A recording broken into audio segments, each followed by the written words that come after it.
What's going on, guys? It's BU Forza, and we're talking about these brand new Forza Horizon 6 cars. Forza Horizon 6 has the most cars out of any brand new Forza Horizon game. I've been doing my due diligence and looking through the many different lists and picked out my top 20 favorite cars. Don't forget to subscribe and turn on the bell notifications so you don't miss future uploads. I hope you guys enjoy. Number 20 is the 2023 Acura Integra. This is the first time we're getting a modern Integra in Forza. It's completely different from the older DC2 and DC5. This one's a lot more daily driver based, which actually makes it a fresh tuner platform. Number 19 is the 2022 Acura NSX Type S. We've had the regular NSX before, but never the Type S. This is the final, more aggressive send-off version. It's a lot rarer and noticeably more performance focused. Number 18, the Alfa Romeo Giulia GTAM. In previous Horizons, we've had the Giulia Quadrifoglio before. Basically, the GTAM is the extreme track version. It's stripped down, wider, and way more aggressive visually. Number 17 is a bit different. It's the 2023 BMW XM. This car gets a lot of controversy online, but I think I like it. It's one of the more different BMWs Forza added. It goes along with their X6M decision quite nicely. The XM is different because it's not based on any existing 3 or 5 Series platform. It's BMW's first fully M standalone model. It also opens up a different type of build style we haven't really had before. Less track-focused coupe builds and more high-performance SUVs.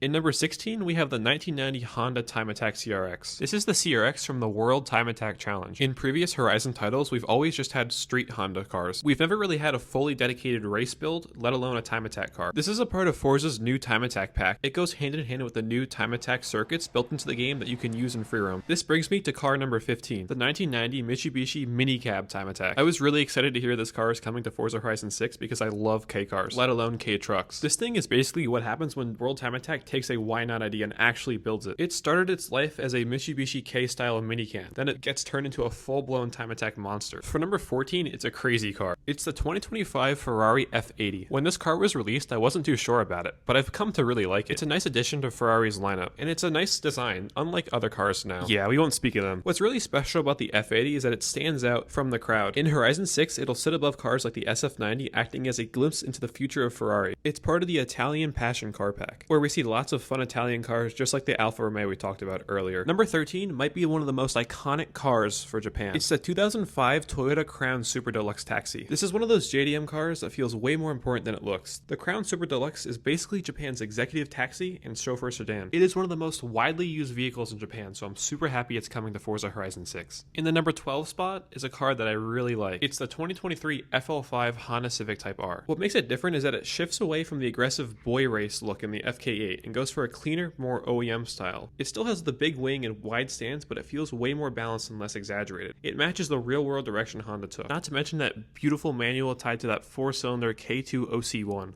Number 11 is a car that enthusiasts are all over. It's the 2023 BMW M3 Touring. It's literally what everybody loves about the M3, but in a touring model, which means it comes in that super sweet wagon look. It has the twin-turbo BMW inline-6, all-wheel drive capability, and very aggressive handling. I can already see this being turned into meta performance builds. Alongside that German legend is the 2020 Audi R8, putting us at the number 10 spot. This is the very final evolution of the R8 as we know it. And in a new Forza game, it hits differently because it represents the end of Audi's naturally aspirated supercar era. We've had the R8s in Forza for many years, but this version feels the most complete. I like this version of the R8 because it's clean and balanced compared to a lot of modern supercars.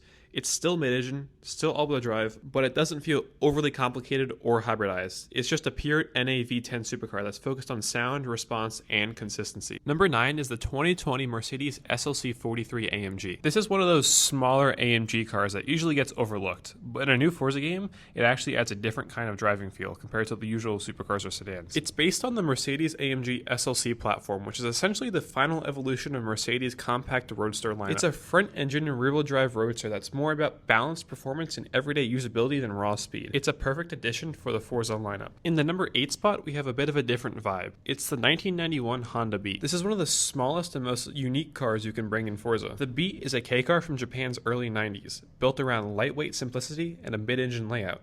It's something that you almost never see in cars this small. It's one of those cars in the game that's not winning any horsepower contests, but it's really fun to drive. It's really similar to the AutoZam AZ1 that we had in Forza Horizon 5, which is also coming back to Forza Horizon 6. And number 7, we have the 1994 Honda Acti. This is one of those cars that makes 0 sense in a performance game, which is actually why it works. The Acti is a K-truck or van built for utility, not speed. Used all over Japan for deliveries, farming, and everyday work. What makes it stand out in Forza is how different it is from literally everything else. It's a tiny boxy mid-engine layout built solely with practicality in mind, not performance. It's the complete opposite of Supercars, which makes it instantly more interesting in a lineup. It uses a super small 660cc inline 3 engine. We haven't really talked about many off-road cars. So for number 6, it's the 2025 Toyota Land Cruiser. This car was actually featured on the new trolley packs Forza Horizon 6 sponsored. This is a lot different from our other Toyotas in Forza. Instead of the older V8 Toyotas, this new version completely changes direction. It's a smaller, more compact SUV. It's a return to Toyota's more compact SUV history. It was basically a no-brainer to have this in Japan, let alone for the cover of the game. Speaking of the game's cover, for number 5, we have the 2025 Toyota GR GT. Built by Toyota Gazoo Racing, under the hood it's a 4-liter twin-turbo V8 hybrid setup, which is a huge step for Toyota. It's a front, mid-engine, rear-wheel drive, and built with a super low center of gravity, lightweight construction, and heavy focus on aerodynamics. Think of it as a sort of successor for the LFA and GR86 combined. Number 4 is the 2021 Toyota GR Yaris.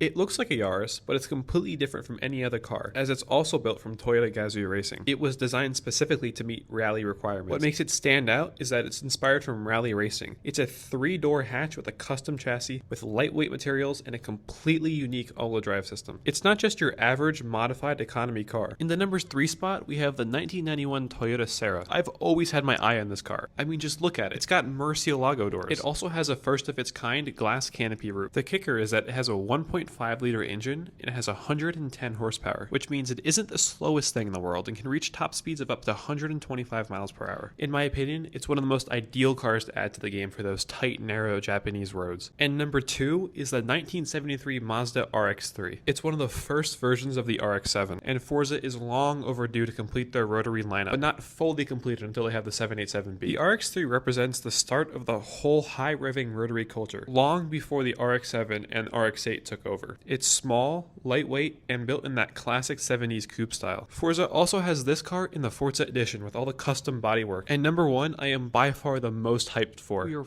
finally getting the 1991 Toyota Chaser. This is my number 1 for a reason. It's one of the purest examples of early JDM drift culture in a sedan. See, back in the 90s, Japanese street and drift scene cars like the Chaser weren't chosen because they looked fast. They were chosen because they became fast once you know how to build them. What makes it special is how it fits into the whole sleeper sedan era of JDM. It looks like a normal executive 4-door, but in reality it shares the same rear-wheel drive platform and inline-6 layout that made it perfect for drifting and street builds. This is the same era that the Toyota Truno came from, an absolute iconic drift legend. And that right there, ladies and gentlemen, is my top 20 brand new cars coming to Forza Horizon 6. Honestly, this lineup feels like a mix of modern performance, JDM culture, and some crazy time attack builds that we've never really had all together in one game before. They bring a lot of different style and niches to the game, whether it be drift, time attack, rally, or even if you want to take it slow through the cities and the mini cars. I truly think there's something for everyone in this game, and I think that's exactly what the developers wanted. A game where it's not necessarily about how skilled you are, how fast you are, or how much horsepower you have, but it's a game where we can come together as a community and race with our favorite cars. But now I want you to decide. What cars are you most excited for, and what did I miss? Drop it in the comments below. And thank you so much for watching.